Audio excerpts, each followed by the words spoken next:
So the DTI was okay, but the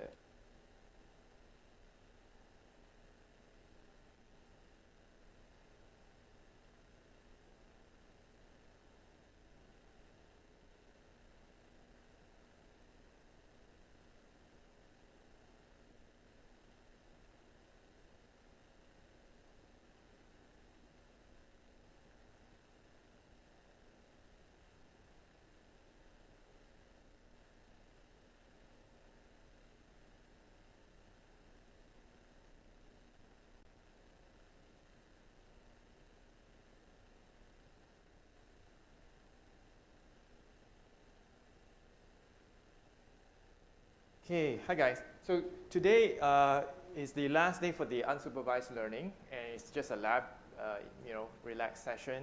And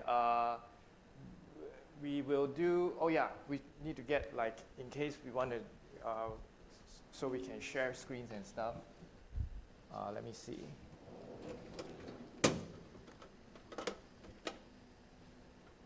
HDMI. Yep.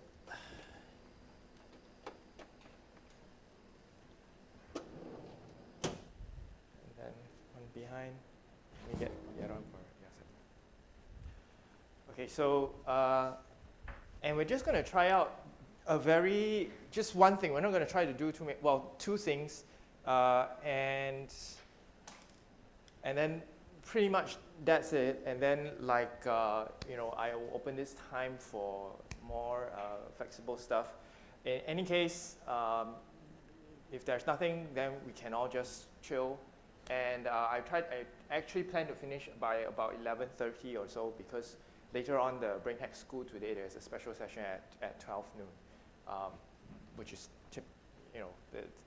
supposedly close to the end of class anyway. Okay, so let me just remind or let everyone know I extended the assignment 2 deadline till tomorrow instead of, it was supposed to be due tonight, but I think some people had issues and then ask for extension till tomorrow, and then that's fine. But if anyone has any further problems or difficulties, do let me know. And then assignment 3 is open now, so you can,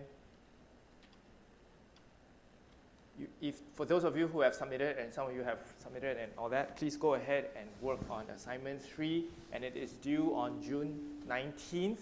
I need to submit the grades by the 22nd or something like that.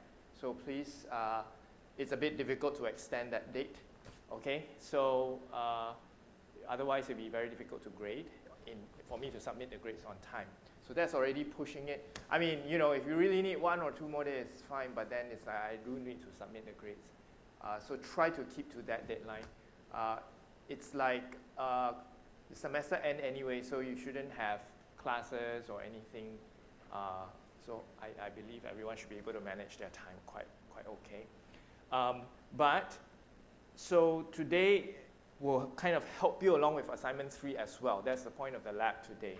Okay, I'll give you some guidance about how to solve maybe some of the problems, and also let me remind everyone that it's not necessary that you actually solve the problem.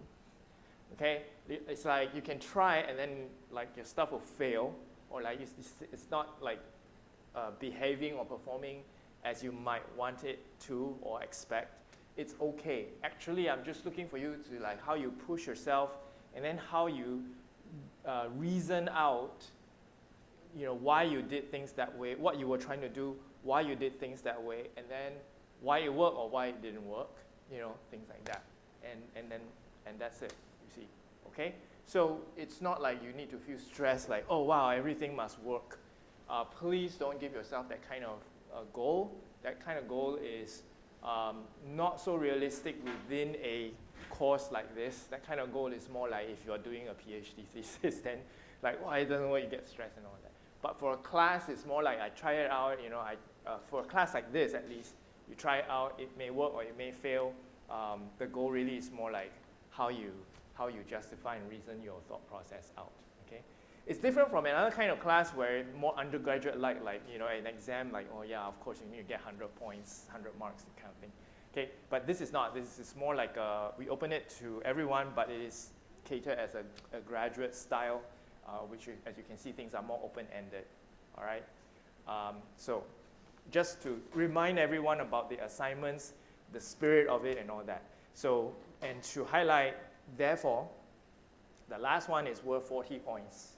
So it's weighting a bit more. Assignment 1 and 2 are worth 30 points each.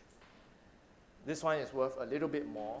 Plus, if you have submitted all the homeworks before that, those are bonus points. So, you'll do pretty well, I think.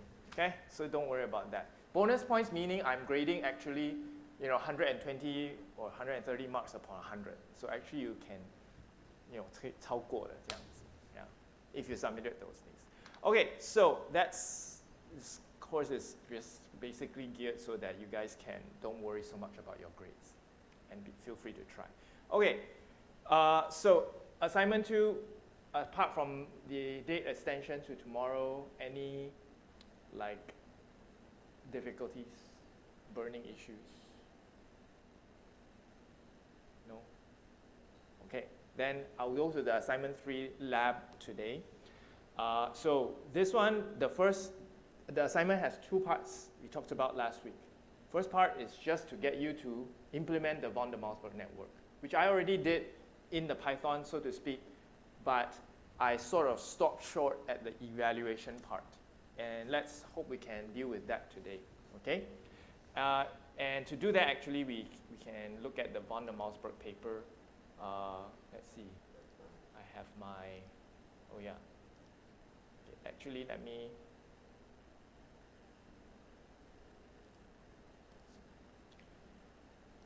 Okay, so if you go to the course NTU Cool and you go to the bottom of the other resources, this is my GitLab.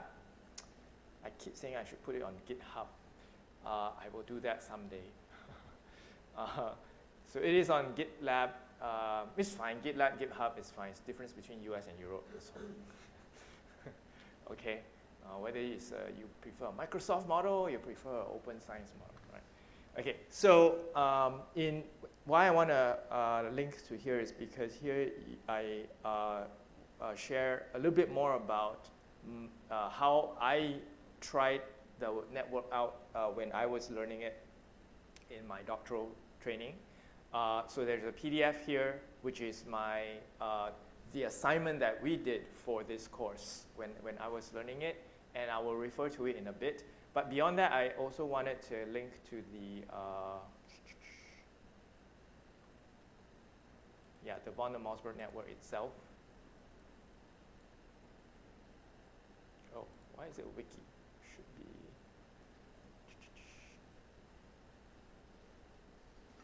Okay, it's not here. It must be here somewhere. Von der Mausberg. Here we go. The paper itself. Okay. All right. This.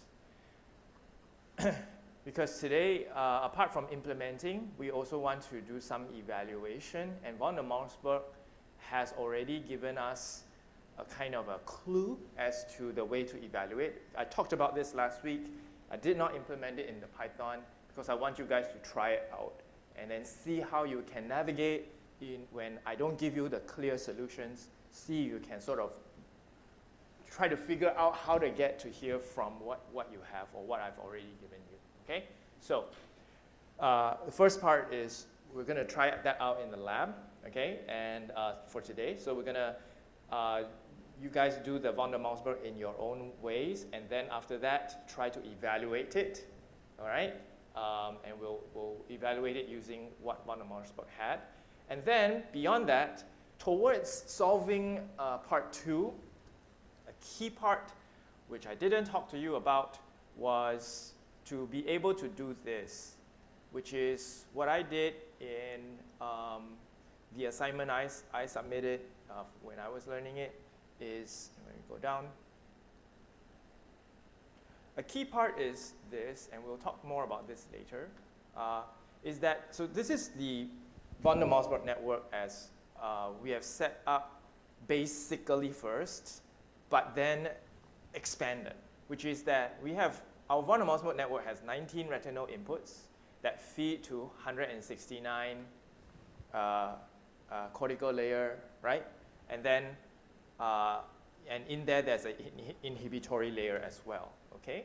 So part of being able to solve or address option 2 is to be able to do this instead, which is that instead of just a 19 unit, you need to have this tile of the 19 units, and therefore a tile of the 169 cortical layers, and maybe you want to have deeper layers, okay? So that, because a key part of it is it's not just about 19 units orientation, but how these orientations are used to form objects or shapes, which means you can't just have one location in space having lines. Objects and shapes require multiple locations with multiple lines to make a shape, okay? And you have to think about that. You have to make your model a bit more complex than that. So this is giving you kind of like a leg up, a clue to how to approach it, and we'll talk more about that later. Okay? All right, so for today, we're gonna do a lab, and we may not solve the problem, but we'll hash it out because you're gonna still have to spend time to solve out the problems yourself. But let's try with the first section, and let's try to implement the von der Malsburg network. So if you guys can go ahead and start your notebook sessions, if you haven't already, okay?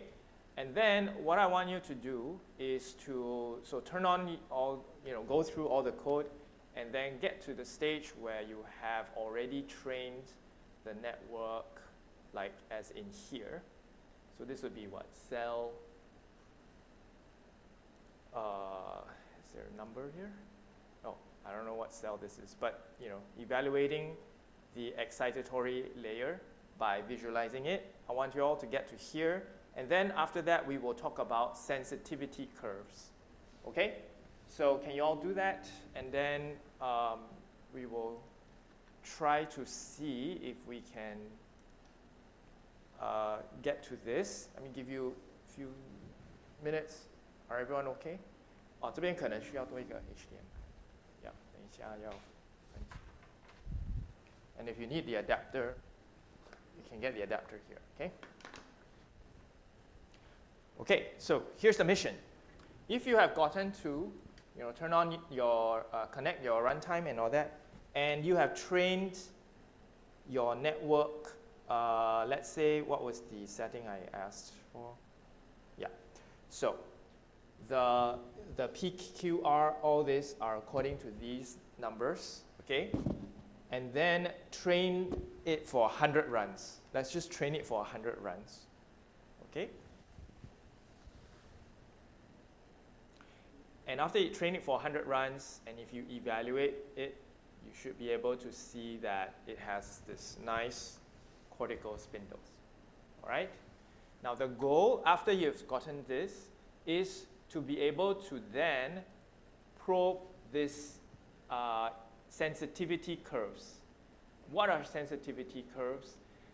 This is, if I were to look at any one cell, so if I were to look at maybe neuron number 4, this one, which would be coordinate, I really hate this cursor, 4.5 and 8.6, or whatever this unit is. So in other words, if I were to probe one unit in the excitatory layer, I want to be able to see the excitation signal, the excitatory signal, which is like this unit. If I give it stimulus 1, which is maybe the vertical line, okay, what is its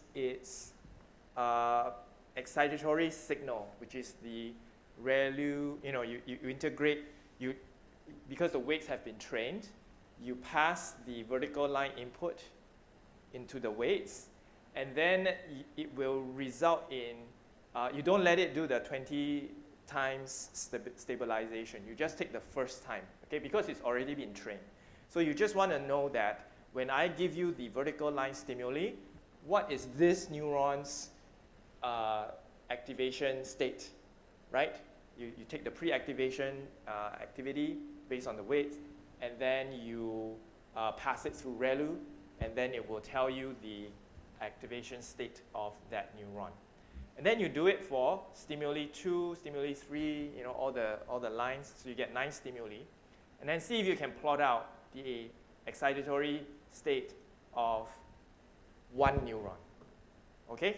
Choose one neuron and then plot out the excitatory state. Is that clear? Okay, so let's try that in this lab. And I'm going to give you guys maybe, I don't know, 15 minutes. Let's do it. Let's report at 9:45. Okay? All right.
everyone doing? Okay, we'll just take a poll wherever you're at, doesn't matter. Shall we go one round and then maybe share with everyone how are you with this one, like to get the excitatory states. Let's see, should we go around? Yeah. Does anyone need the adapter? No? Okay. And then, 这个可以吗? Okay. Let me switch to the screen also. So 这个是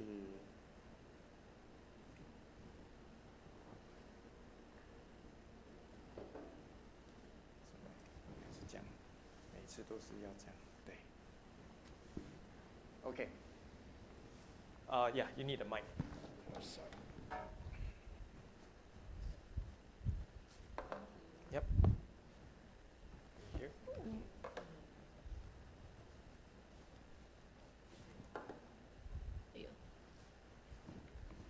Okay. What I've done is I replicate some figures. Uh-huh. Oh, this is before training. This is at step 0. Yeah. Or run 0. Okay. And then after, yeah. This after training 20 steps 20 steps. Okay. and 100 steps. Yeah. And curves like Great. this. How did you do the sensitivity? Choose this variable. The ASET, correct. Yeah. Okay. Yeah, that's why one of the outputs, right? Yeah. Of the code that we have. Yeah. And you just simply have to plot it. Yeah. For a given neuron. Yes. Okay, so what do you see? Does it make sense? I think makes sense. Because you plot it as, okay, iteration 1, 20, 100. Yeah. Okay. And this is for neuron 70. Yeah. Okay. And then neuron, another different neuron. Okay. Yeah. Cool. So what do you think you're seeing? How would you describe this? It's become a unimodal distribution. Yeah, right. And it's what you expect. Yeah. Okay. Okay. Yeah. So you can see like at iteration 1, it's not so selective. Yeah. But you can see the interesting thing is, I think you should notice, and this is how the winner takes all network sort of works, is that although at first it doesn't seem like there's much pattern, but you can sort of predict that this is going to be the highest one, right? Right? It's higher. So if you start out as a lucky neuron that you like this stimuli, and your neighbors are not so powerful as you, so to speak, then it is likely that over time, because you started out random, this is at random chance, because you started out randomly as someone who likes this, then over time you are likely to become the one that is more and more representative. Okay? So it's like, at first there's some random chance, but then based on that, it then evolved accordingly, right? So it'd be interesting to see if there are some cases where it started out random and was a little bit higher than the rest, but then over time it shifted to something else, whether that there will be such neurons. Because you can imagine that should also happen in the brain, right? Like at first it was used to do something, but then after learning it learned to suppress or something like that. Yeah. Okay, cool. Any questions or difficulties? Or pretty easy? I did it yesterday. Oh, you did it yesterday? Oh, so you cheated. All right. It took me a lot of time. That's fine. Okay, shall we go next? Okay. So if you did it yesterday, how long do you take? Not too long. For understanding. Yeah, sure.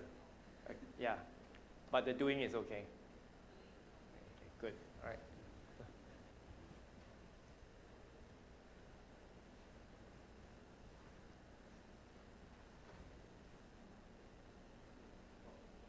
Okay. So nice colors. Yeah, what I did is Yeah. I take the last iteration and Uh-huh. to see for each pattern Yes. for each unit neuron and to see what is the most preferred orientation that each neurons like. Yeah. Yeah. So you get the spindles. Yeah. You can see like here, right? And sort of maybe here as well, something like that. Yeah, so the color would mostly stay the same area because according to the map here, right? Right. So it makes sense. Yeah, it sort of makes sense. Very nice. Did you know that there is I think I referenced that paper from the lemur or the whatever mouse. In the neural network I have, hang on, give me a second while I see if I have that referenced paper. Bosking, tree shrew. Let me switch over. So you hold this in your head, and then hang on a minute. So this is the one that they did the see? You see this?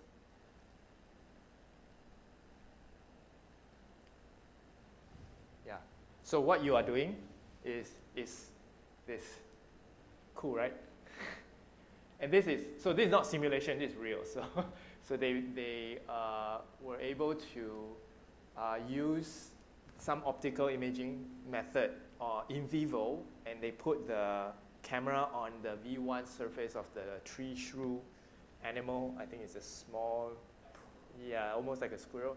And then using their technique, they can see the activity as different intensities, as they stimulate the tree shrew, and then just convert it to color, right? And you can see this, and that's what it is. The spindles you can see like that. Very nice, right? It's like you see that and you're like, wow, my neural network does that. It's so cool. So I think these are the types of stuff that makes you feel like, okay, this makes sense. Okay. Okay. Yeah. And, What's next? Yeah. And I also try to find I only do the after training part. I didn't compare before. The before, okay, yeah. Sure. But that's something you could go back. You could go back and then see what it looks like before and after. Yeah. Yeah. So I decided to just take the after training unit and to see. So these are the units that I select. Okay, nice. And you see whether they have different peak. Yeah. During the training. Yeah, it looks like it. Yeah, it looks like it. Yeah. And also I take similar areas units. A cluster. And to see, whether they have similar peak. Very nice. And it looks also the same. Yeah. Almost. Yeah. I mean, it depends on the cluster that you sample, but you can see it's sort of graded towards stimuli 6, 7, 8, that kind of range. Yeah. Which are similar in orientation compared to stimuli 1, 2, 3. Right? Yeah. Okay? Yeah. So Very nice. That's it. All I did. Very cool. Very cool. Yeah. This von Neumann network to me is much more exciting, honestly, than Hopfield and backprop, because you can see its real mapping to the visual cortex. And we know so much about visual cortex, right? It's one of the most researched brain areas. So it's very nice to see these models actually make real sense. Yeah. As opposed to some abstract idea of memory and all that. That's all it. Yeah. Okay, so if you're interested in the tree shrew, it's that Bosking paper, which I think it should have been cited in the NTU Cool. Is it? Let me check. So if you are interested to read that, it's here in week 13. This reference, Bosking. That's the tree shrew paper, and you can see what they actually did. Okay. Of course, there's Huber and Weasel and all that, but I think Bosking does the color the best. Yeah. All right, shall we go next? Yeah, Ben? Okay. Let's see. Go here.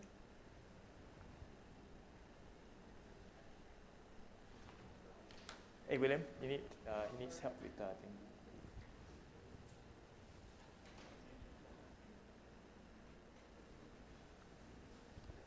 And then we swap over to the. You need to do two fingers. Yeah. Home.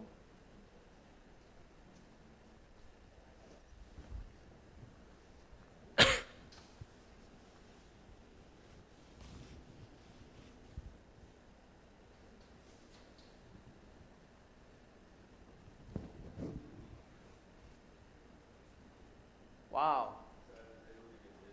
Yeah.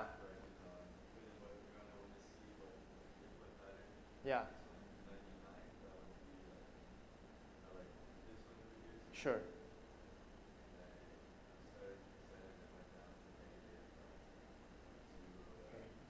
For a given input.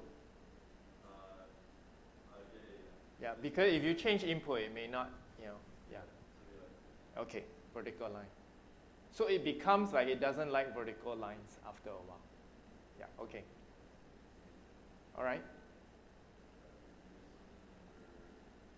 You change the index, yeah. Yeah, see? Then this one will be, it likes vertical lines over time. Yeah. Okay. Oh, no, okay. So yeah, so this is another way of viewing it. So the other way was like you sample one neuron and then all the activation to the different orientations, like before training or after training. Then this way is also very informative. It would be nice if you plot a few, not just one neuron, but you plot maybe a few neurons, and then you can see like over time they might reverse or whatever. And that will be kind of like what I was talking about. There will be some neurons that might, at first they like something, right? But then after that they get suppressed, or they switch to something else, that kind of thing, you know? These kinds of like lines and all that might be very revealing as well. So that's nice. This is a good way of visualization as well. Okay. All right, anything else?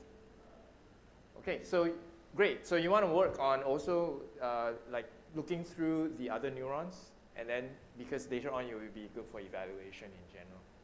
Yeah. Okay. All right, thanks. Shall we switch to next? Who's next? William? Okay. It's okay. 可以吗？够长。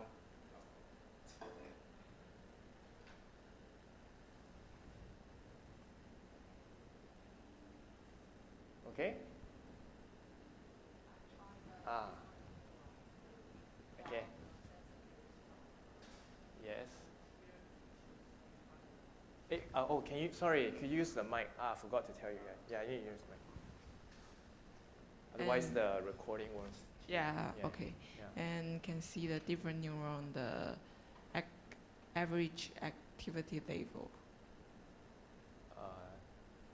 Oh, okay. So, and I plot all the neuron maybe has some like excited neuron and some is inhibited.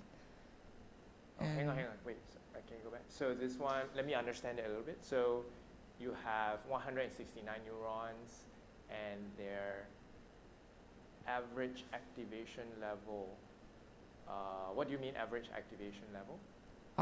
Each like they plot the different neuron. They have the different color and different like the preferred activity. Like it's average over the nine stimuli. It's activity mean activity. Yeah. Okay, so that is actually the other index, which is the entropy index. Yeah. Okay, which is like on average how active is the network, right? How much entropy there is, so to speak. So what you have done there is sort of the entropy, which is another index that we can look at. Yeah. Okay. And what do you notice about that though? If you go back to that average activity plot. In here, Yeah. just see like some neuron is active and some neuron Very nice. So different. Yeah, so you get average activity-wise across the 9 stimuli. Some neurons are just active all the time, right? And then some neurons are, in fact, on average, not active at all, or in fact suppressed, right? So is this after training? Yes. Is there a way to plot like at first, like at 0 training? Maybe later. Yeah, you can try that, because then you can compare the entropy of the network before training and after training. What does it look like? It's because it's like the whole as a system. How is it behaving to the stimuli? That would be interesting as well. Okay. Yeah. Okay. Yes. You have a question? Yeah. So shouldn't the average to be almost the same for all the neurons? So in terms of, because you have on-off state, you use ReLU, it's either on or off, right? But the signal, the activation, which is ReLU, is like, you know. Oh, it goes on infinity. Yeah. Well, in normalized range, right? Yeah, but because the ASE we don't, I mean the weights are normalized, but the activity may not, right? So it could be on, very high, but you would still see it as the same as on, you know, compared to another neuron which is on but very low, but both are on, right? Yeah, so you can't visualize that from you can't visualize this just from the on-off states. So this is a bit more sensitive, like beyond just that the neuron is on or off, is the network energy, you know, more or less. Because it's like, if it can be on, but it can be, you know, on in a very high way or just on in a very subtle way. So this gives us that distinction. Some neurons will be like more or less off on average. Doesn't mean that it's off all the time, right? It could be off for some. It could be on for some that it likes, and then but on average it is more or less suppressed. You can imagine it be, maybe there are ranges where there will be some like boundary neurons that are like far away, and then they will be more or less suppressed by the so-called the more representative neurons that are needed to represent 9 different lines, so to speak. Yeah, so it's possible to have this. It'll be interesting to see if you can recognize where are these neurons. If there's a way to draw, so if you imagine 169 neurons, and you can find out where the high energy neurons are and where the low energy neurons are, that might be very interesting as well. Okay. Yeah. But just to reiterate again, and this is the part of the VDM network that I am not happy with, is the ReLU part, which is no neuron responds infinitely, right? Like that, right? You have some asymptote. So if you all can try implementing, I haven't done it, but if you can try implementing it with the sigmoid shape rather than the ReLU function and see if it still works, or what might you do to get it to work, that would be cool. That would be more realistic. Yeah. And then in that case, maybe this will look different already. Yeah. This probably only works because of ReLU. Right? If everything is within sigmoid shape, you wouldn't get such variation, right? You would more or less get a very restricted range. But I think it's because of the ReLU, so the activation state can have quite a lot of range to build up or get suppressed, and that's why you see this. Yeah. Okay? Cool. Anything else? Up to this? Okay. Oh, what's this? Different. Also, it's the same, the color plot. Yeah, true. So you see that, the same spindle, right? Same That's always very cool. Okay. How about you, William? It's okay. Okay. I'm trying to save the activities belongs Okay. to when the training goes on, but I'm stuck a bit. I think it's due to the 资料形态 of ASET. Yes. So ASET is, so what is ASET will look like? It's a float. It's float. The values inside should be float because it is the activation state. So it's So after several several array together. So how much array will there be inside? It should be 169 by time. So 100, right? I think ASE T should be 169 by 100 or 100 by 169. Why? Because it is the activation state over all the number of runs. Oh, so yeah, that's why one array means one neurons and one array should mean the whole layer 169, and then there should be 100 of these arrays because you've run it 100 times. Does that help? Oh, so I just have to you just have to pick, visualization. I think you just have to pick one ASE location, and then there should be 100 values. Oh, and then I you plot just it out. Plot the last, the 99th one. Okay. Yeah, or the 100th Okay. one, and then plot it for that all 9 stimuli. Yeah, it should be ASET should be for like all 169 for all time. Oh wait, there should be, it should have 169 for by 9 by time. Is that right? Yeah. Actually, it's very easy. You just do ASET dot shape or something like that, right? And then you see what's the shape, and then you know its dimensionality. Yeah, find the shape.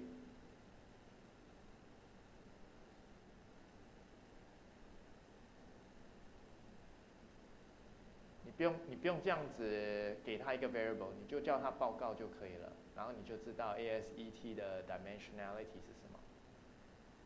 Maybe you create a new cell here. Yeah, add a new cell, and then you do ASET dot shape. 然后你就 enter run it. Just to refresh, because I forgot what dimensionality exactly is. 对，然后对，OK。那要看你怎么跑，然后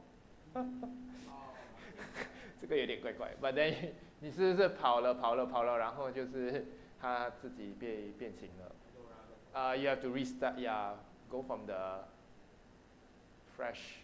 Because ASET 这边嘛，你这边好像改了一些东西了。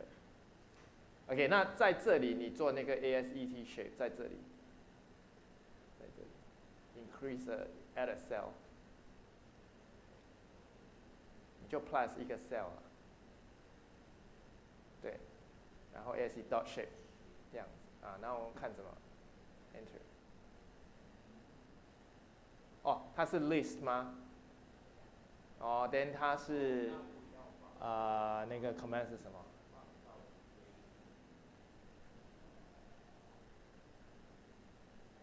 怎么样 find 那个 dimension of 那个 list？ 我忘记。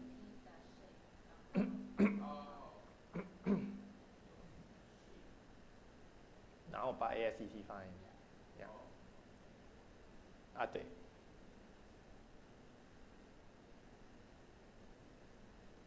第二行拿掉。不用，就报告。对，你只是要他报告这样，对，there you go, see? So 100 runs, 9 stimuli, and 169 units. 这样就清楚了吗？知道吗？所以就是说，来 you have the cortical units, 169 of them. There are responses over 100 runs for each of the 9 stimuli. 你只需要取那个一个 time point for 一个 neuron 报告9个号码。Got it？ 可以吗？好，那我们让你 figure it out， 可以哈 ？OK， 可以，应该可以了，应该这样子你就清楚了。Okay, great. So then we're gonna carry on. Let me introduce the next thing. Then we'll also have a kind of another phase, and then we'll 顺便也 take a break, and then we'll come back and catch up with each other. But so the two things. One is, oh wait, sorry.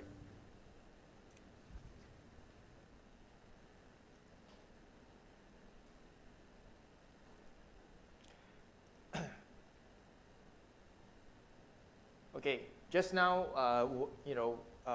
we saw that the entropy was basically the mean activity of the network, or you could say the mean activity of each neuron as well. And you can plot the mean entropy at training step 1, 20, 50, or 100. Okay, so that would be one thing to do next is actually, so you skip ahead and not just about the selectivity, but the entropy of the system. Okay, so that's one more thing to add. Let me highlight, this is from my GitLab, and in my GitLab I used not just the Jupyter notebook, but the original. Last time we did not have Jupyter notebook. So this is the R code that I have, and you can feel free to take a look. Okay, so yeah, so something to try next would be to get at the entropy, okay, because that's another index. And the next thing to try, so you've got the sensitivity, the entropy, and yeah, so the sensitivity curves. The maximal sensitivity is just the unit with the what is it most sensitive to.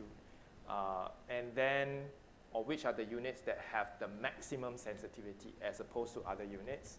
And relatedly, the entropy you see, there are some units with very high entropy and some units which are in general suppressed, right? So these are the several indices that you can do, try out next. I don't imagine that will be difficult, but this one will be one phase step up is, can you now expand the size of your retinal layer? So this is where I said, try to do, where was my paper?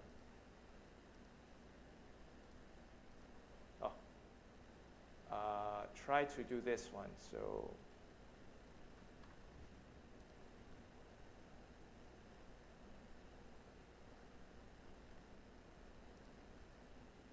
yeah, try to do this. Okay, so I have to draw this out a little bit. Let me zoom in. Why we have to do it this way, okay? Okay, so right now, all your von der Waals is like 19 units, okay? Now 19 units, you can do, and we use the 19 units to do this, right?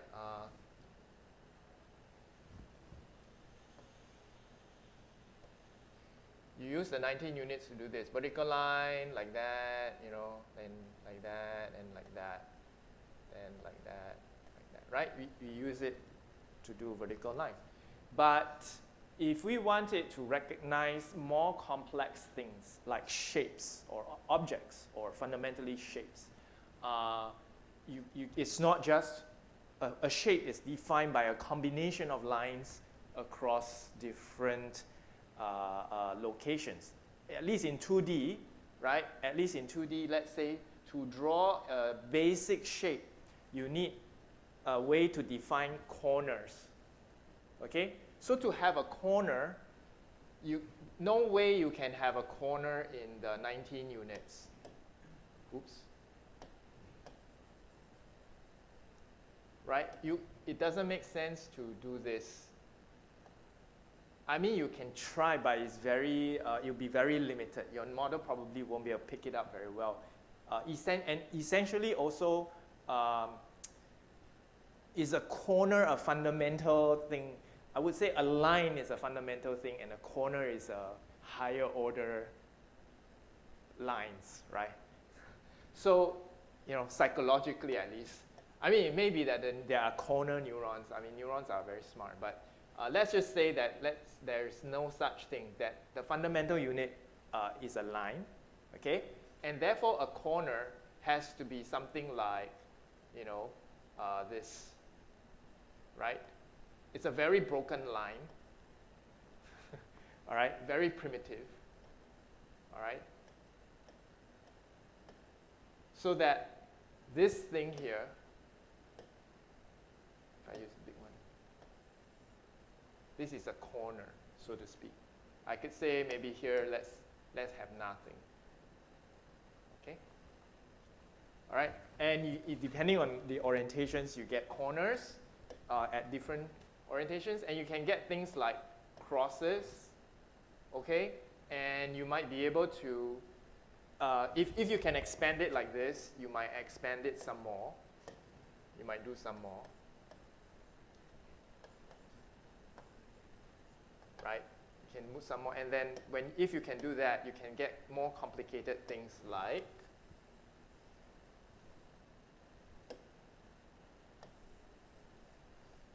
boxes, you know, and all that. You can imagine how you put 19 unit tiles, how many tiles you need to define a cross or a box or whatever. So that's what I try to do here. Here. Let me shrink that.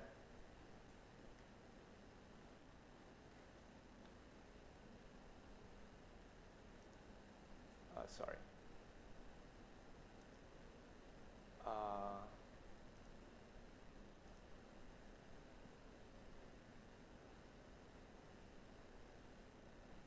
Yeah, I think it's this one. Yeah. Okay, I did cross. So let me clear this one.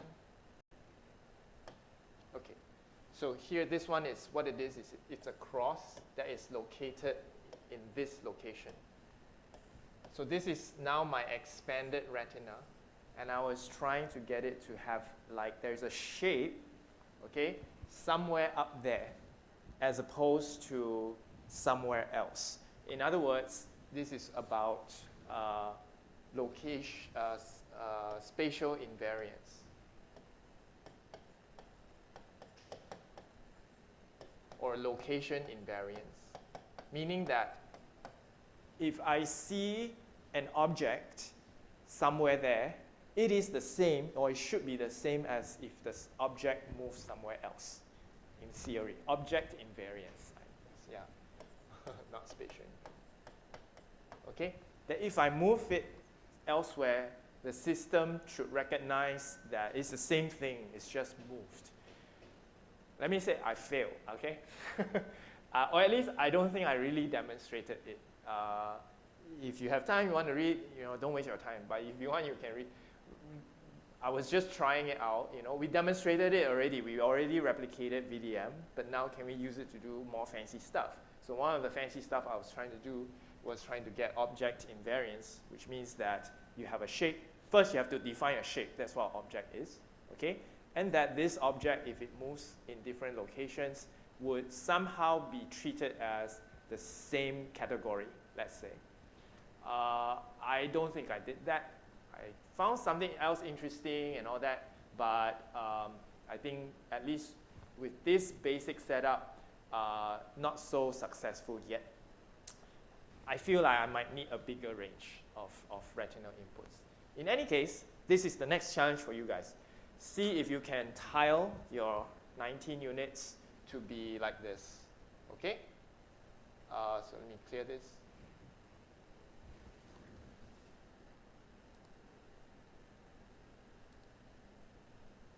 Yeah, so see if you can tile your 19 units like this, and then also have 169 taking inputs from all these tile units. It's not so easy.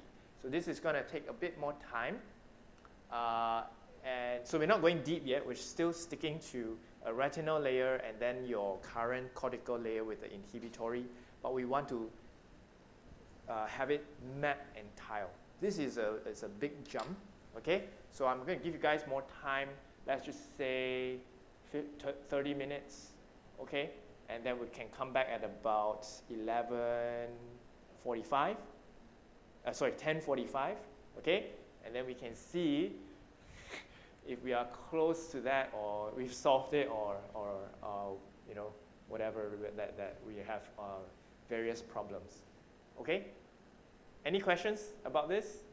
This is a big jump, and I don't give you any clues. I mean, I have it in my code, obviously, but it's not in a Python notebook form, so it's in the code form. So see if you can work with AI to whatever you have right now, say, hey, I want to pad or tile this. My suggestion is first work with the sensory input. If you have the sensory input can be tiled, you will have a template to say that I can also tile the excitatory layer. Okay? All right, let's try that and give you more time, half hour, and we'll report at 10:45. Okay? Oh, and yeah, if you need a break, please, feel free to take this time flexibly and then come back. We'll just catch up again at 10:45.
So I just to bring this out, you with that tiling of the retina to this basic number. So 1, 2, 3, 4, 5, 6, 7, 8, 9. 9 of the 19 retinal units, right, tiled together. I could do like two different shapes, cross shape and square shape. Okay, so cross shape is basically vertical, horizontal, horizontal, vertical, right? Square shape is horizontal, vertical, vertical, horizontal, right? Very simple, so simple. And the question was whether you can make a network at least tell these two shapes apart, no matter where they are located. That was the challenge, okay? And you have to create this first, but later on, you will need a deeper layer, okay? You will need another output layer. But first, try the tiling first, okay? So that's the challenge, yeah.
Okay. How are you doing? No? Zero? Anyone want to share? Nothing to share? Or even a little failures?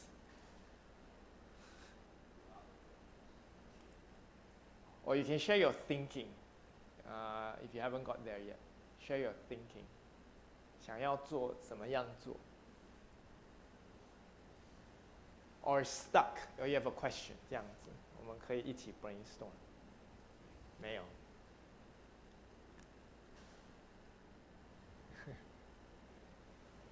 Need more time?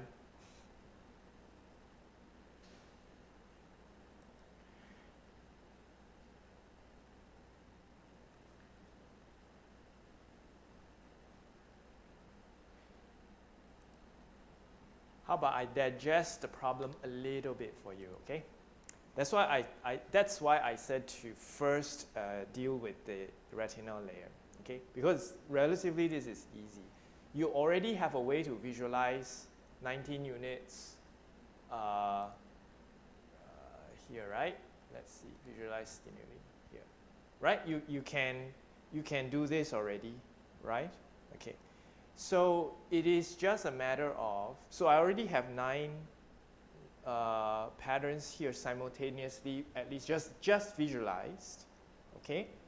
But if you want to use it as stimuli, then it is a matter of just, where is that one? Yeah. So I just want to show the 9 orientations in a particular way, isn't it? So like, let's say I just make this, so there are 9 retinal patterns here. It's just as a visualization rather than as an input. But if I want to make it as an input, what it is I make the input patterns,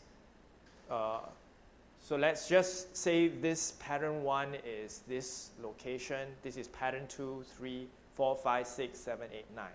So I just make pattern 1 vertical, pattern 2 horizontal, pattern 3 horizontal, 4 nothing, 5 vertical, you know. So I make it such that my input is not just a 19 unit word,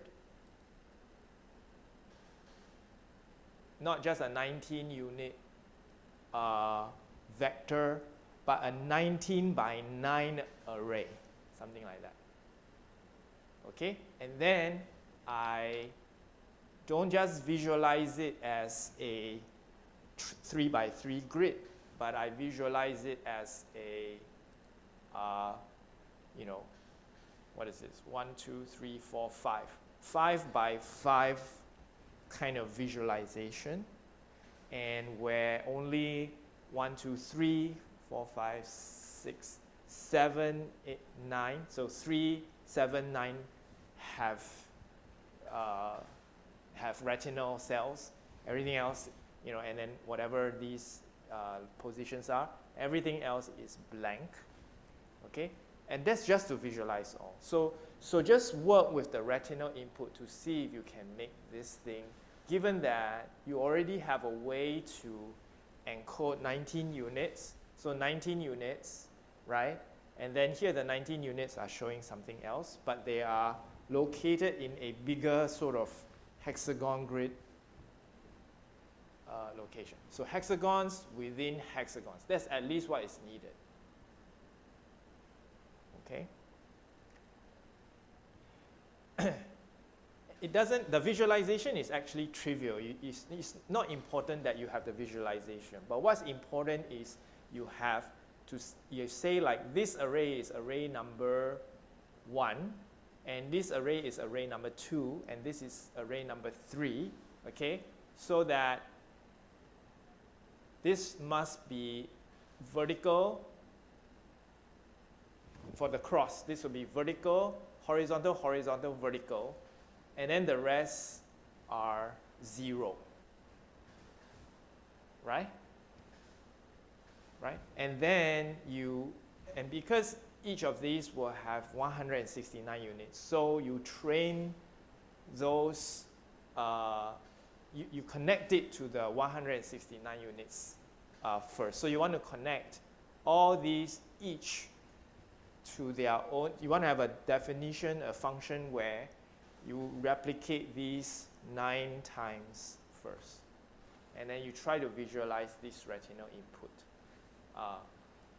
You will still need to train each to be first recognizing line orientations first, right? So there will be a first step where you set up this architecture of 19 retinal units to 169, and then you append it 9 times. Okay? And then you make the retinal inputs in terms of the simulation itself. You still need this one. You still need this one so that you can train each of the 9 systems to become orientation selective. So you need to at least still have that. But then you need another set of inputs where it defines like this kind of shape, so that you have a set of 19 by 9 where it is vertical, horizontal, horizontal, vertical, nothing, nothing, nothing. And then another one which is nothing, then vertical, nothing, horizontal, horizontal, nothing, vertical, nothing, nothing, right? So you have, if you want to replicate this one, then there's 4 arrays of 19 by 9s. Each of the 19 feeds to 169, and each of the 19 has itself its own input of the 9 orientations. Okay, so you have to think like this. So this is a clue.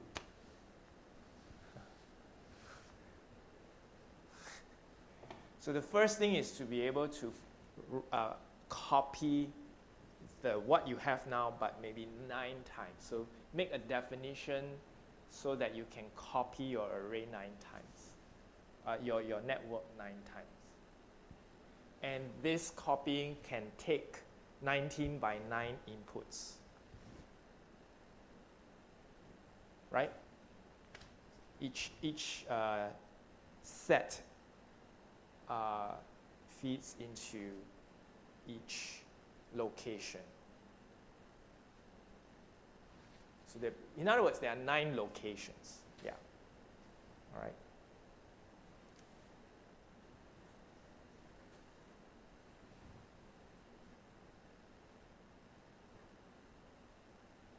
So I'll give you another 15 minutes. I'll check back in at about 11. Yeah.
Okay. Any progress? No?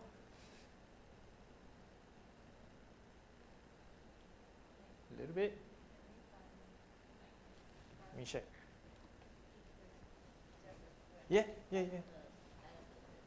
That's a basic one for, yeah, you can still leave, you can do that, and this is for visualization, right? So then try to think of this, now because now the loop is 9 times, right, for each of the pattern, if it's just visualization. Try to think if you can make it so that it is one shot, all the 9, so there is no need to loop. You know what I mean? You can ask AI to help, but you're getting close. Yeah, you're getting close because part of it is indeed trying to, say, okay, display those kind of on or off states for the 9 so-called 9 different independent patterns like this, right? The only thing would be you want to try to get at a state where you don't have to loop it 9 times, but it is a one shot, a full 19 times 9 array like that. So it'd be one figure instead of 9 figures looped, something like that. You have to recode things a little bit, but it's not too far off. You have to think how to do that. Yeah. Okay. Anyone else? You want to share? Ben, you want to share? Okay. You want to project? Maybe you. And everyone can, we can work together so you can see each other's solution. I have to press the 资讯源. Let me check. Yeah. This one. HDMI.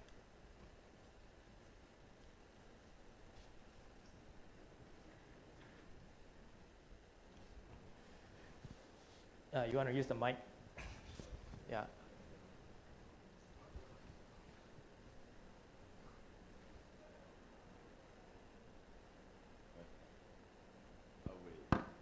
Is it working? My computer closed. Oh, hang.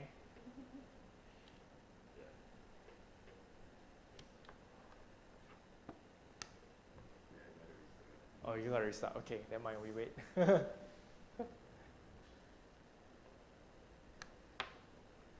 Is it okay?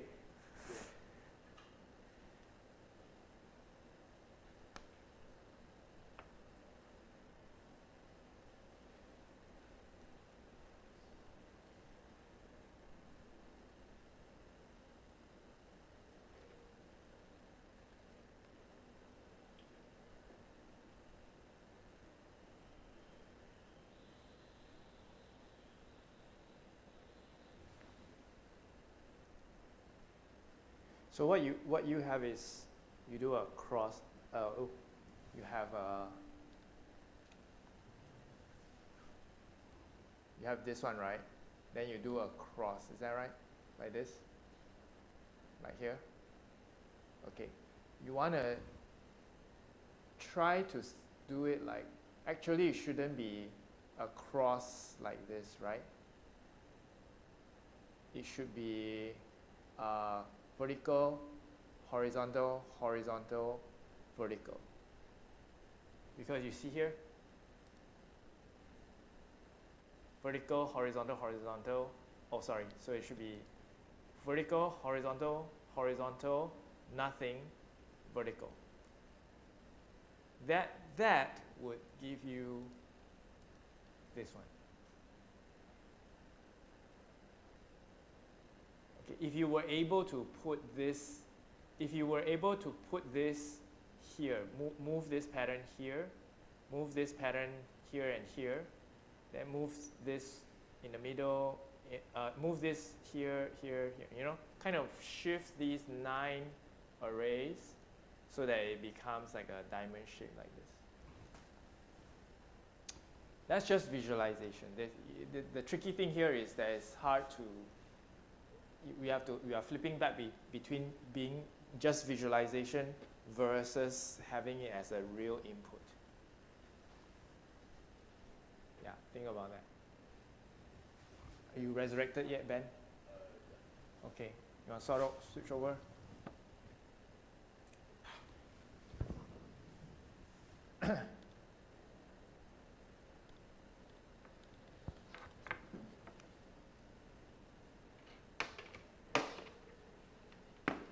Oh, because no power, is it?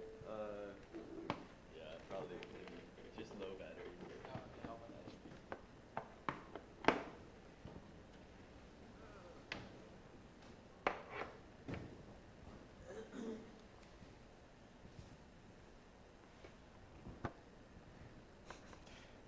So this is challenging, okay? Yeah, but I believe you guys can do it. Just need time to think. So Okay, okay, yeah, so what I do you still have need to here? get Okay, the great. cross. But so wait, so what you were saying is that it shouldn't be like this, because this is also like, 19 by 19, or like 19 units, Yeah, like multiplied by 9 by times. 9. Yeah. So you're saying I mean, it looks okay. I mean, okay. how did you do this? Yeah.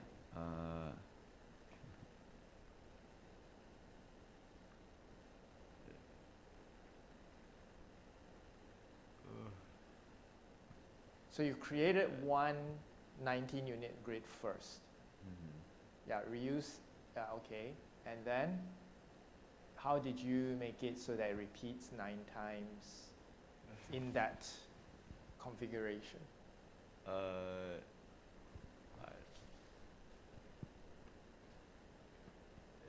asked the AI to adjust the spacing. The AI did it. Yeah. Is there a way to understand what the AI did? Where is the 9 times thing? Oh, I see that. Iterate each through 9 combined input patterns for diamond. Oh, okay. New input pattern for diamond. Where is the input pattern for diamond? That this one? Yeah. Where is this thing coming from? It's earlier, right? Yeah. Well, I just wanted to like set up like a blank one first. I didn't really put very many patterns in. Hey, that's weird. So where did that 9 new input diamond pattern come from? 9 new input patterns.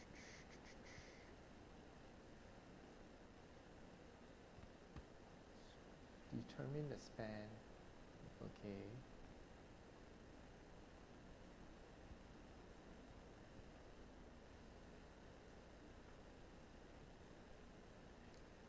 Okay, so here is the basic 1 instance. Here it seems to be that it is saying you have, the centers of the 19 units can have, they themselves have a distance. 1.5 multiplier, okay, whatever, you can make it bigger.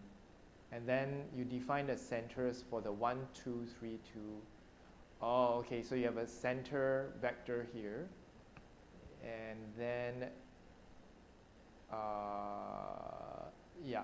you take those center vectors and you add the spacing. So you space them out, the centers of the 19 units.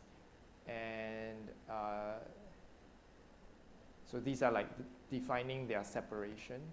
So row 1 is this one. Row 2 are these. Row 3 are these center locations. Okay, and row 4, 5. And then, so this would be the centers of the 19-unit patterns. Is here, okay? And then, if you go down, so the centers, we offset.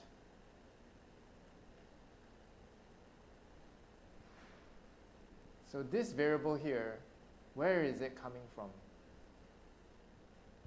Is it somewhere else?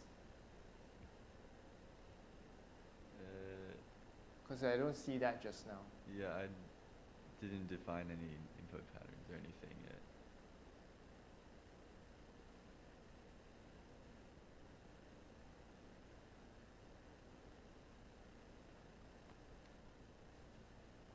length of this. So we have to find this above somewhere.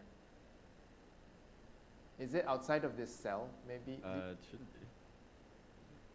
Oh yeah, is it there? Where is New it? input. Oh, is it There, this there, one? there, there, there. Here, there you go. Yeah, it's got it here.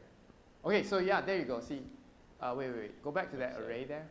Okay, so see here, you've got 9 by 19. So you need something like that. You need an array that has, instead of 9 independent 19, inputs, because it's like when we train the basic rationale, we train it like that location now has this state, and then at some other time it changed its states. So this is like 19 units have sort of independent 9 times of changing their states. But here the concept is different in that I have 19 units, but they are in 9 different locations. So actually this 9 by 19 is one state. Okay? And in this case, this state is the state where that location has is it a vertical line? I believe that this means that location it has a vertical line. So if you want to have that location has a cross, then you make this one vertical, horizontal, blank, vertical, then nothing, blank. Then that state of a 9 by 19 would be a cross at the top. Does that make sense? Okay, so the first step would be to have this kind of understanding that you have a 9 by 19 as a one state thing, where each 19 units itself is those possible, can take those 9 possible orientation values. So each of these this row can be a horizontal, vertical, oblique line, whatever, the 9 possible training sets from the basic von Neumannsberg. This row can also do that. It can also take 9 possible different states. This row can take 9 possible different states. Every one of them, every row can take 9 possible different states. But right now, this is your expanded retina, where each location can take 9 possible different states. And you have just expanded it. The only thing is, don't get confused. The 9 here is not 9 different states. The 9 here is 9 different locations, that's all. And each location can take 9 different states. Okay? Yeah, so I think this is the key here, Ben, for you. It's like you have this new input pattern, which is basically a 9 by 19 array, and you feed that later on in your script if you scroll down. Because you configured it so that you can have 9 different centers of the 19 units. This 19 unit, the center is here. Another 19 unit, the center is here. Another 19 unit, the center is there. And this whole big thing, you plot it out, and you feed it that 9 by 19 array. The result is you get this. Okay. That's the logic, right? You Yeah. see, that's what I think the AI kind of guided you to do.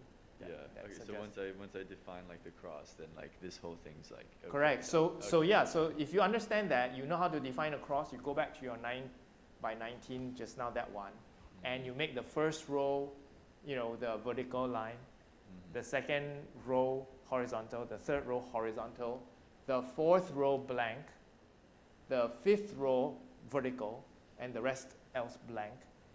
If you run that, I think you will see the cross. Okay. Does that make sense? Why don't you try that and see how it goes? Anyone else?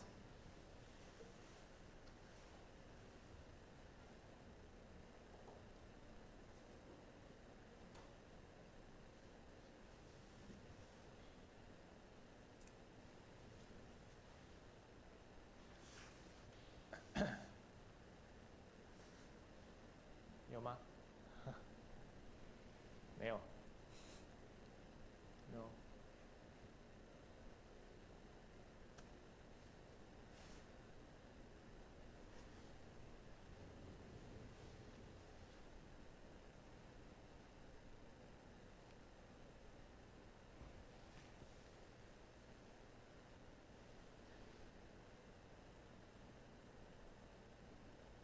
So if you use AI, you should also try to understand what the AI is doing, because then you can then use it better, okay? Or you can know where it went wrong, and you know whether you want to believe it or not, okay? Yeah.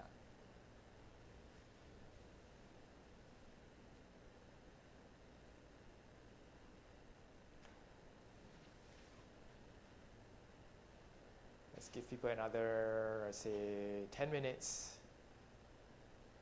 At 11:30, we check again, see people can at least arrive at this level.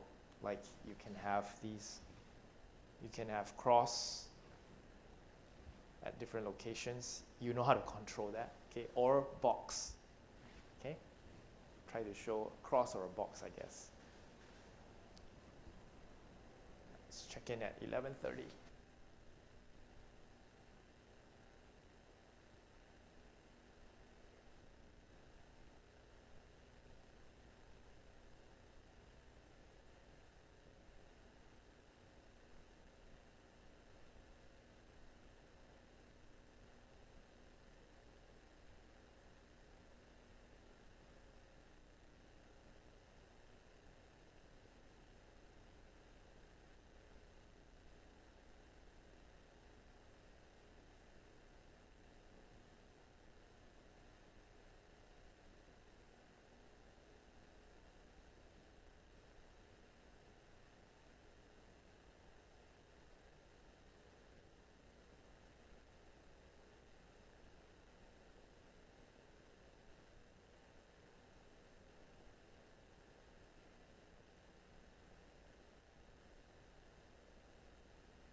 Okay, I'm gonna quickly catch up with everyone, and we'll do this is as the last round, and then I'll briefly introduce the next step, and then we'll call it a day for today, because within this lab, as expected, it is impossible that you will have solved the problem. It's likely you're going to need more time on your own, but we're just going to give you guidance, critical guidance here, okay? So first, let me check. Anyone has been able to do this one? Like, you can show that you can do a cross and a square. Ben, okay? You got yours working? You all got it? No? Almost, okay? Give you 10 minutes and you get it. So, are y'all okay? Better? Completely lost? Well, I think I got it, but the input is wrong. So, just sorting out the technical stuff? Okay. But you get the idea? yeah, I get the idea. Okay, good. And you okay?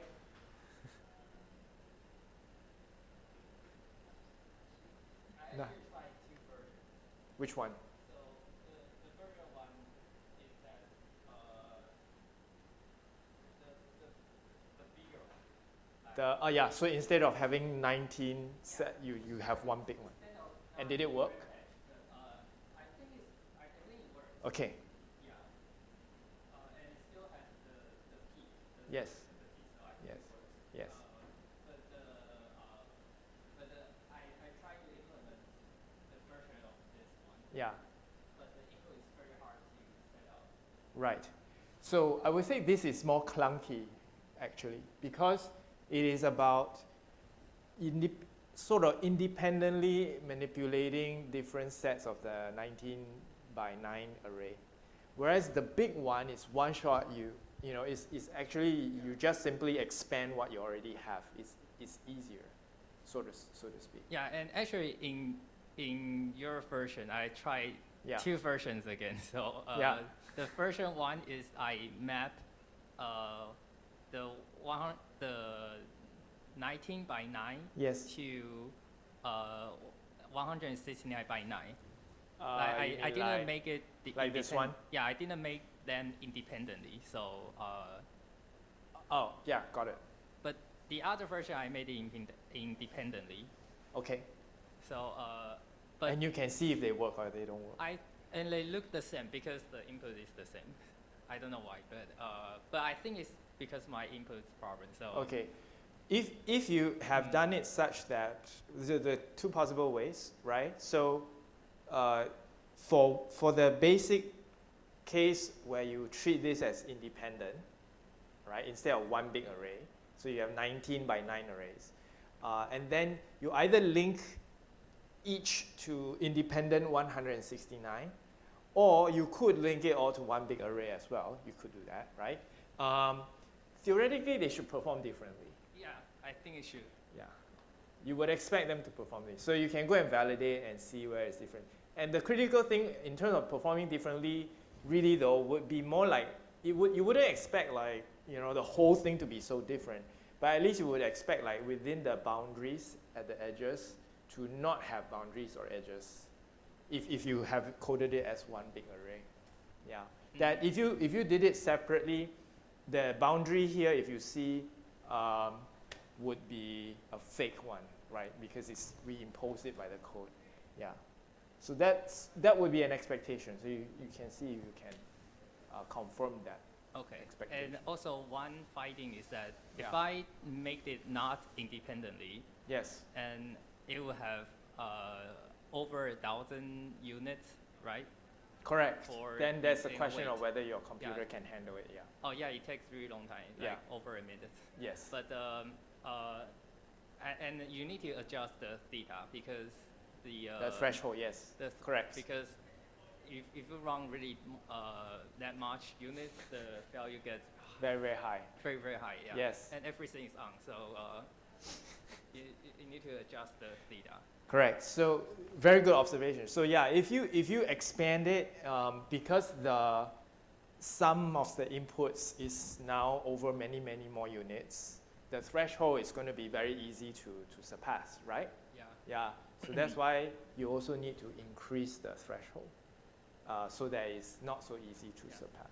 Yeah. So the AI told me that I should just take the 10%, the top 10% higher units. That's reasonable. Yeah. So yeah, we can think about it.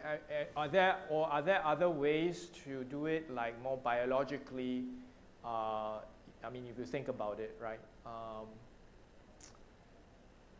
mean, top 10% is sort of like a pooling effect. I only want those who are, most informative, so to speak, right? And is there a more intelligent way to do that rather than just say top 10%? Yeah. Why 10%? Why not 15? Why not 20? So on and so forth. Of course, those are hyperparameters and things to check. Yeah. So great. So great observation. If you make it with the whole big array one shot, a big issue would be that the summation will always be a big number because there's just so much more units contributing, in which case you will need to adjust your thresholds. Yeah. Okay. So Anything that's else? what I found. Great. Yeah. Anyone else? It should work. If you struggle through it, right, you should be able to do this one. You should also be able to have all that, okay? We know, in principle, we know that we can get there. So work at it, okay? Work at it for your assignment 3. I'm going to share with you the next part, and then I'll release you guys, okay? Is this part. So I said that you have the input, which is now expanded to be a 19 by 9 array more than your original 1 location. Now you have 9 locations, okay? And then this feeds to correspondingly 169 by 9, an expanded V1 tissue to handle the expanded retinal location. This makes sense biologically, right? Because our brain is indeed that if this location stimulates this V1 patch, then this location stimulates this V1 patch, right? And then this one here correspondingly. So if you have 9 more locations here, you would need 9 more sort of, or a 9 times scale expansion of the V1 to code for 9 different locations in space. So exactly that's what we are doing, okay? However, we also know in V1 does not recognize complex or too complex shapes, right? Objects encoding happens in at least V3, V4, actually higher level object area, which is much deeper than V1 already, okay? It would be in the lateral occipital or middle occipital, even in the inferior temporal or fusiform gyrus. If you know your neuroanatomy, you know that that's where you code objects, faces, words, all sorts of more complex shapes is higher level. So you cannot expect V1 to be able to, V1 only knows that, okay, in this general area there are orientations and lines and whatever, okay? But to recognize that there is a cross or a box, you need deeper layer. So this is the next part. After you have managed to pad your 19 by 9 or 169 by 9, or you want to do it independently or you want to do it as one big scale, after that you need to establish a 3rd layer, and this is where the von der Maasberg does not have that, which is you need to have a 3rd layer that takes the 169 by 9 as its input and then sort of compresses it back into a 19 unit, activation with correspondingly, now this is the input and this is the excitatory layer, right? And then this excitatory layer also has an inhibitory layer as well. So in other words, this is now a 19 unit case of this cortical layer 169 unit case with input from the retina, excitatory connections and inhibitory connections. This is now duplicate it at a higher level, but now the excitatory layer becomes the input, and this becomes the excitatory and inhibitory layer. And the difference is, here we define the inputs as line orientations. We configured it. Here the input is whatever the excitatory layer, you know, was going to have its pattern. But make the input. Note that here you have the ASET, right? So the activation state of the excitatory layer. Don't make the input to be the activation state. Make the input to be the binarized case. So like on and off. So for example, this is one input, or like rather, yeah, after training, this is input. So on and off, right? So the binary input of the excitatory layer becomes the input. The binary state of the excitatory layer becomes the input to this output layer, or a deeper layer. Let's call it object area, okay? All right, so the object area consumes binary states of the V1 layer, okay? And then, and then it has its own excitatory state and all that as per normal. So just basically converting this now to be like the retina kind of operation. You get that? Okay, so that will be the next step. So after you have been able to do the pattern expansion, then instantiate a deeper layer, and this deeper layer taking input from all the V1 location. The theory is that this is now the object region, and the object region, only because the object region takes input from all 9 V1 patches, it can have object invariance regardless of where the object is occurring in space, correct? Right? No, this V1 patch cannot tell that this is the same object in different space because it doesn't take input from all the space everywhere. This one, because it takes the input from all 9 locations, it can then say, perhaps has a chance of seeing that, oh, there is some constancy happening no matter where the locations are. And this constancy is the state of having a cross or a box somewhere in its visual field. Okay? I'm sure conceptually you guys can figure that out. I don't think the concept here is too difficult. But then the challenge would be, okay, can we implement it, right? And I'm sure you can try, but it may or may not work. As I said, I tried it. I think it worked to some extent, but if you read my paper, my discussion, it's like, I don't think it fully worked. I wasn't so convinced. And it could be because of hyperparameters or some other things, sure.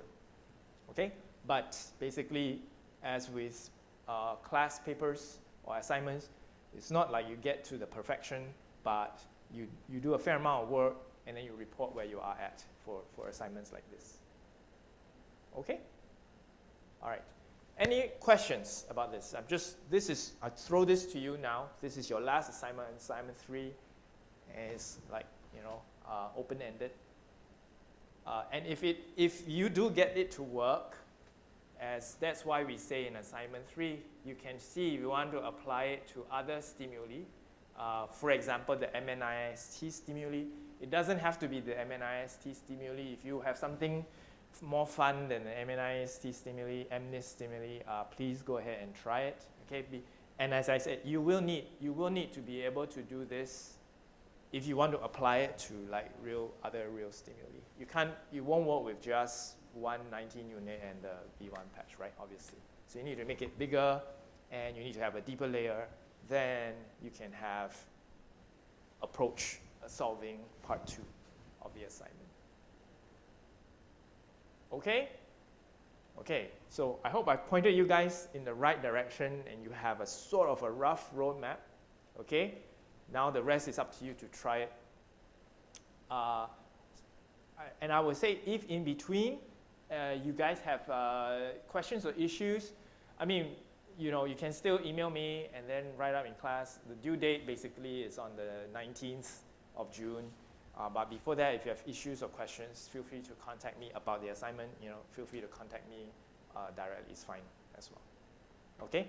So as far as assignments go, we're gonna freeze it, cut it at this stage, and then launch you guys into your own work from here on. Okay? All right. I'm excited to see what your answers are. So, I think it'll be fun.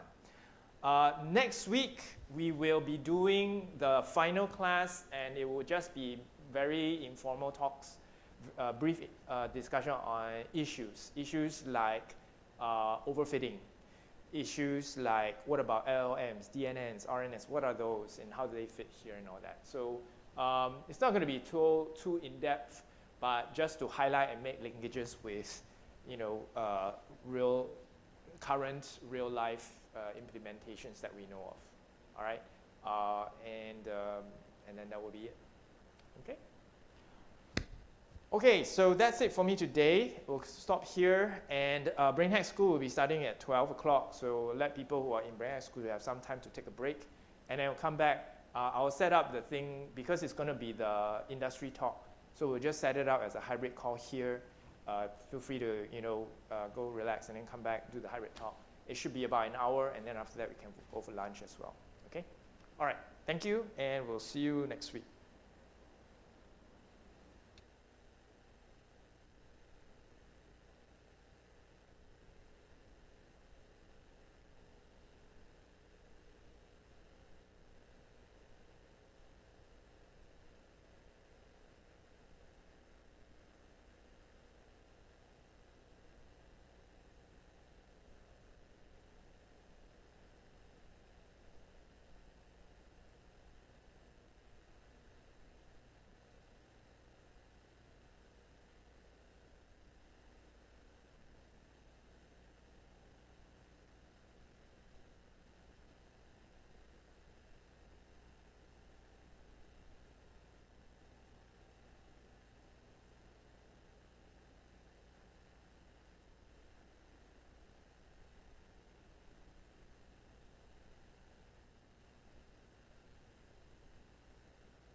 Hi, Xiaoan. Hey, Darren, you there? Can you hear us?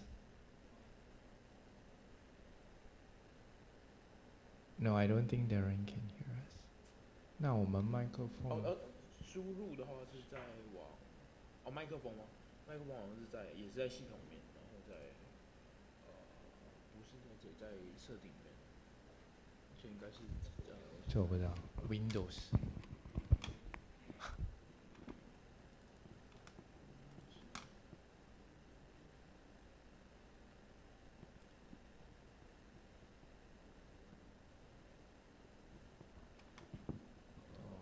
这边音效。OK， 那是不是那个这个吧？嗨，有 OK， 好，那我们看一下。这边。Hey Darren, can you hear us? Okay, yeah, great. We're just testing out to make sure the sound is okay. Then, can you try talking again, Darren, so we can see the sound?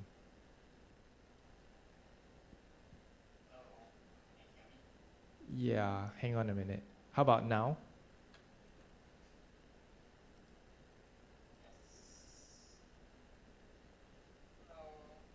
Hi. Hi. Hi.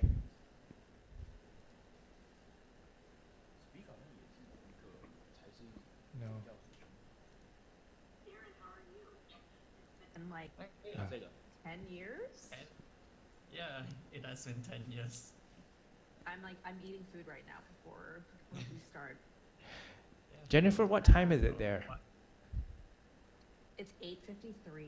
Oh, okay. But I put my son to sleep recently, and so I'm like eating more because we ate dinner at like, I don't know, 5:30 or something. Wow, that's early. Yeah, eat early with kids. Wait, what time is it where you all are? It's almost noon. It's same as Singapore, so yeah, right? Yeah. Thanks for doing this. Yeah. Wait, so who's calling from Singapore and who's calling from Taiwan? And where in Taiwan? So from Taiwan here, at least, so I'm Josh, and we're here at the National Taiwan University.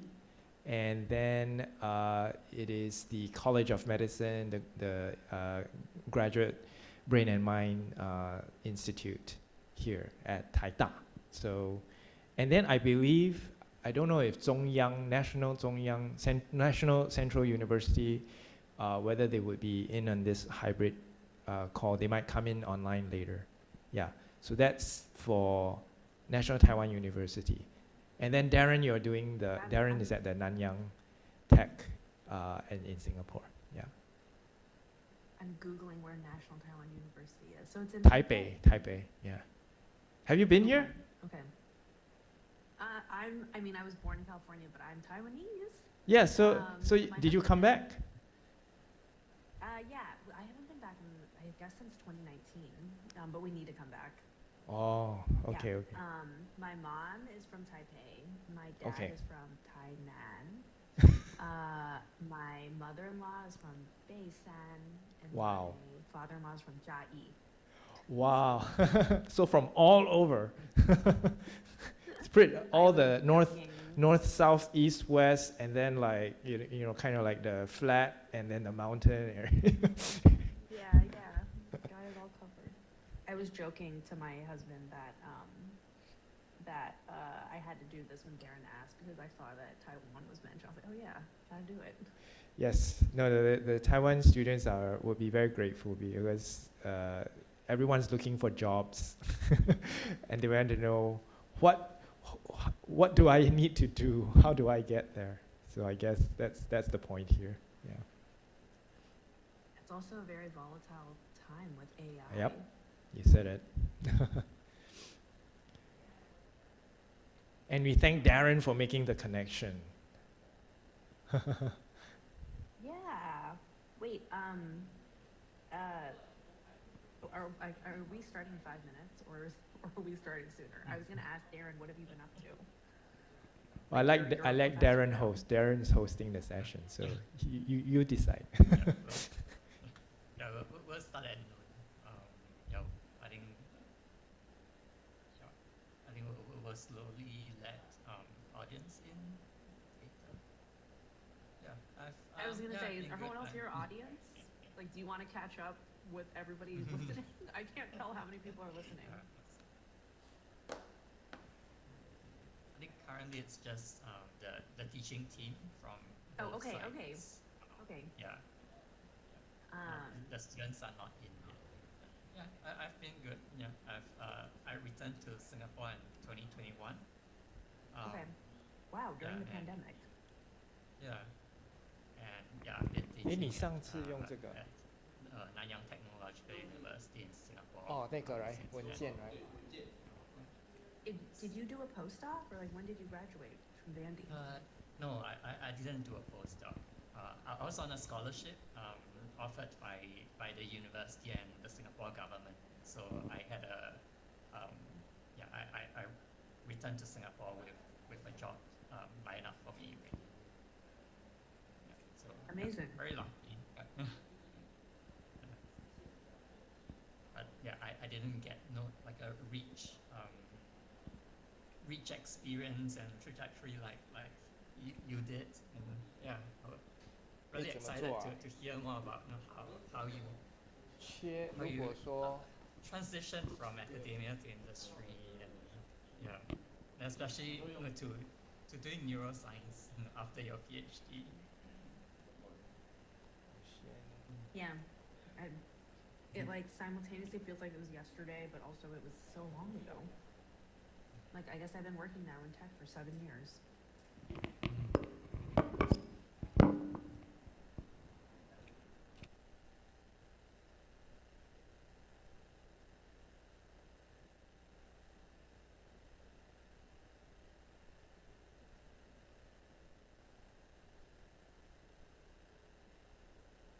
Wow, there were like a lot of screens. A lot.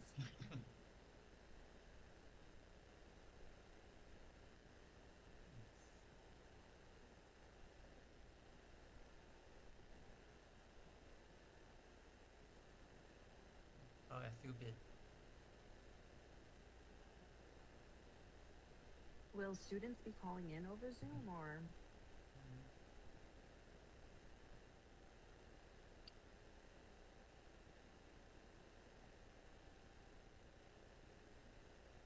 Not sure. Xiaoan, is there a waiting room or are we letting students in later? They can join in anytime, and there Okay. isn't a waiting room. Yes. Okay.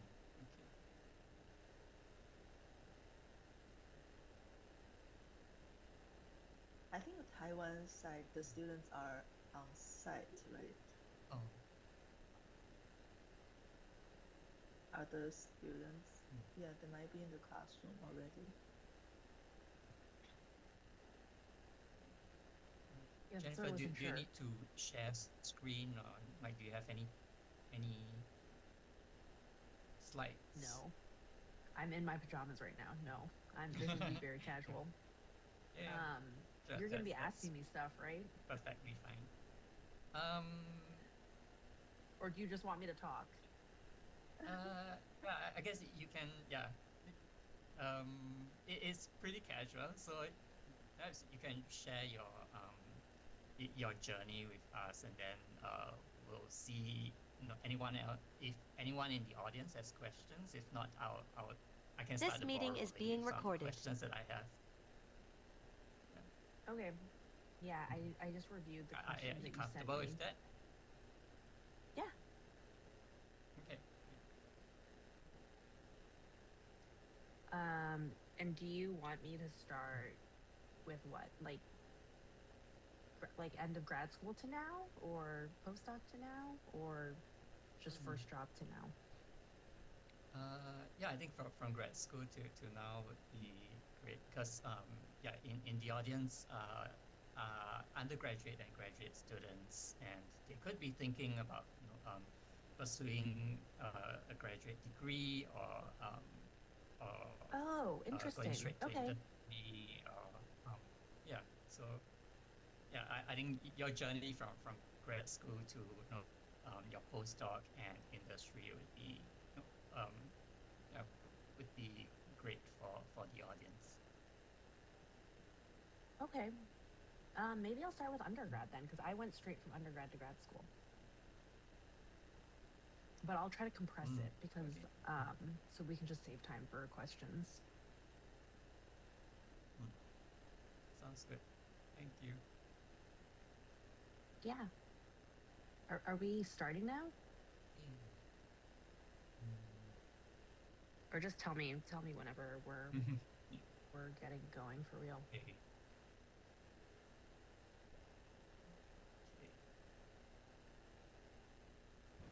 Yeah. Just Sorry. to check Yeah, in, you were okay fiddling around with, with the technical stuff. us recording this Yeah. this sharing. Oh. Yeah. Is this where will it be posted? We generally, yeah, I think we will share it on YouTube with the Brain Hack School people, if you with your permission, and if you feel like no, it's no sharing, that's fine too. Yeah. So we won't share until you say it's okay to share. Yeah. Until we see how this goes. No, Yeah. I'm kidding. Yeah. Sure. Okay, Yeah. no, that Of should be course. fine. There's always post editing and things like that. So in general, what has happened was that we record this anyway, and then like if there was some issues, yeah, because there were some recordings where we had to do some post editing because of some information and all that, and then which is fine, and then after that we upload it to YouTube, and then after that the link is made public, but it will only really be posted on the Discord group that we have for Brain Hack School. Of course, it's still made public on YouTube, so just bear that in mind. Yeah. Yeah. Sorry, we were fiddling around with the technical stuff just now, and we're ready now. So I'll hand it to Darren, and he can kick off the session. Yeah. Okay, sure. Thank you, Josh. Okay. So welcome everyone, and thank you for joining today's session. So as part of our Brain Hack School 2026 speaker series, we've been inviting people who have navigated the path between academia and industry to share their experiences with everyone. And today's guest is someone I'm especially glad to have here. So Jennifer and I first met about a decade ago at Vanderbilt University, where we were both teaching assistants for an undergraduate stats course with Joe Rogers. And so back then, yeah. And so back then she was working on a PhD, and I was just completing my master's in child studies. And even then, as teaching assistants, it was clear that she had a knack for making very complex ideas accessible and engaging for students. So Jennifer completed her PhD at Vanderbilt University in Nashville, where she studied the psychology of human emotions, and then she moved on to do a postdoctoral fellowship with Dr. Joseph Pavizzi at Stanford, where her research bridged affective science and neuroscience. So there's work that sits right at the intersection of brain science and data that many of the students in the audience are exploring in the Brain Hack School. And from there, Jennifer transitioned into industry. First, as a senior data scientist at Tala, which is a fintech company. And then she joined Instagram in 2020, where over the past 6 years, she risen through the ranks to her current role as Director of Research at Instagram.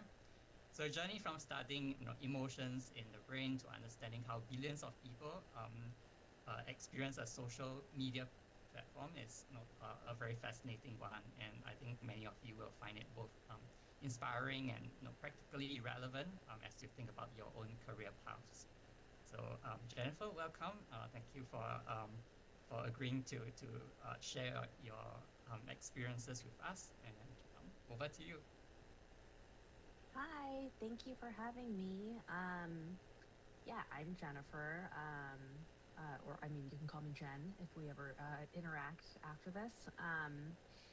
As Darren mentioned, I got my PhD in cognitive psychology, and then I did a postdoc in neuroscience. Before then, I actually, my undergraduate was in economics and psychology, but it was very much rooted in interest in like how people experience their emotions and how people make decisions, which is why I was interested in studying econ as well as psych. Um, I think it's relevant, although I'm not sure like what questions folks in the audience will have, so I'll just mention this briefly.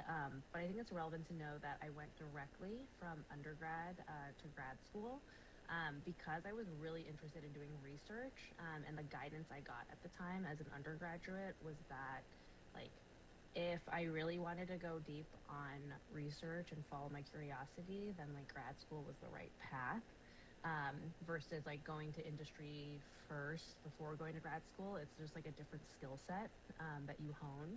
Whereas like I was just really interested in studying emotions. Like I already knew that towards the end of undergrad. That's what I had been doing for like 2.5 years.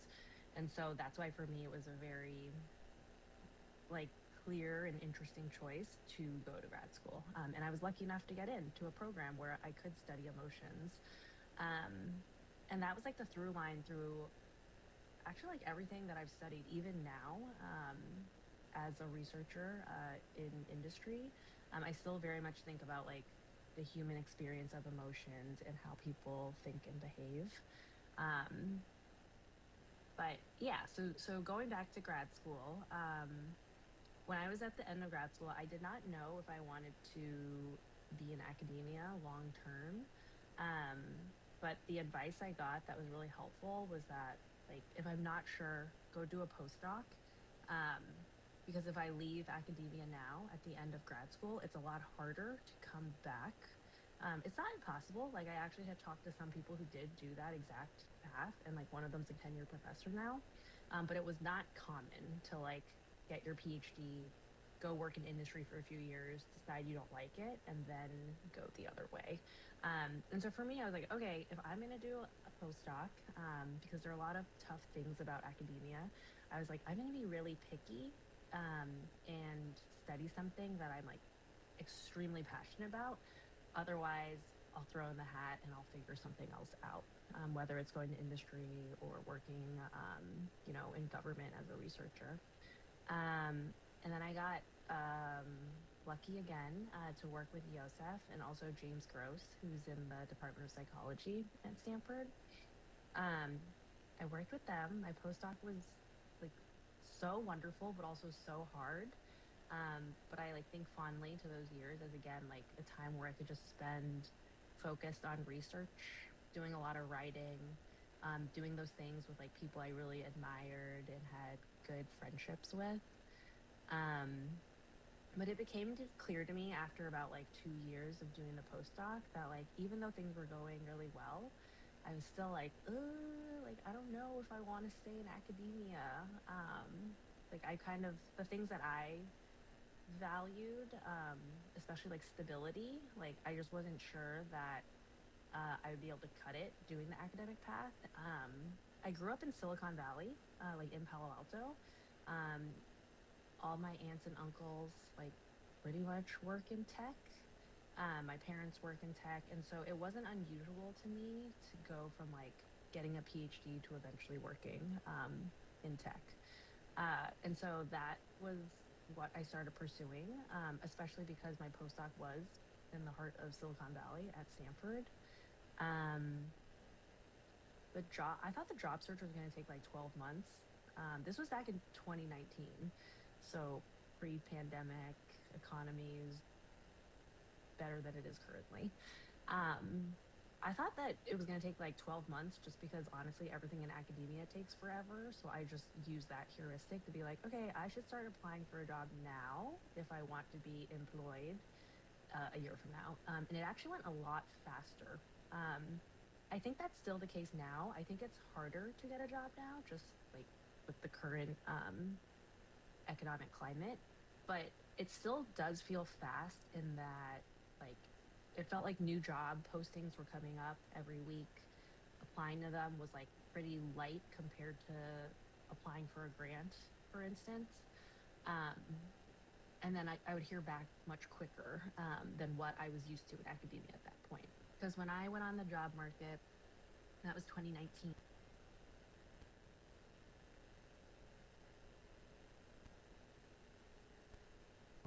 And with postdocs, so that's like years of like, I was like very hardened and used to those timelines of like, let's spend a lot of time writing a grant, now let's wait to hear back.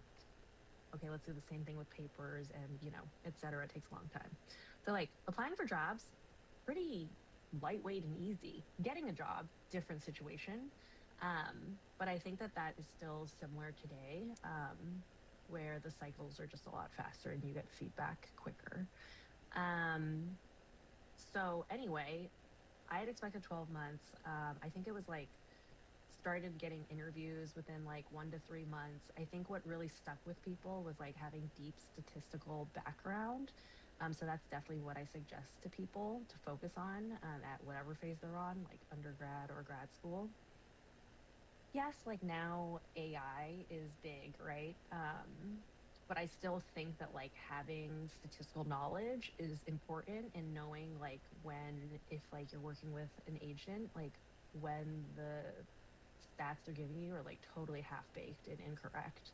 I think there's like a lot of nuance too in the decisions we make, like in our statistical analyses.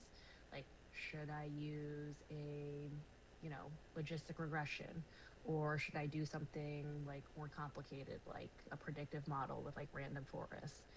If so, like why? Which one's more interpretable? How do I know that the model's even good? Like, I think there's like a lot of these things that you still need to know the basics and foundations and have that in your mind so that when you're faced with different situations in industry, you can like design the right kind of research, the right kind of analysis to like drive a real decision that, like, you know, in the case of Instagram or Threads, which is what I work most closely on now, like those decisions impact the user experience for millions, if not billions of people.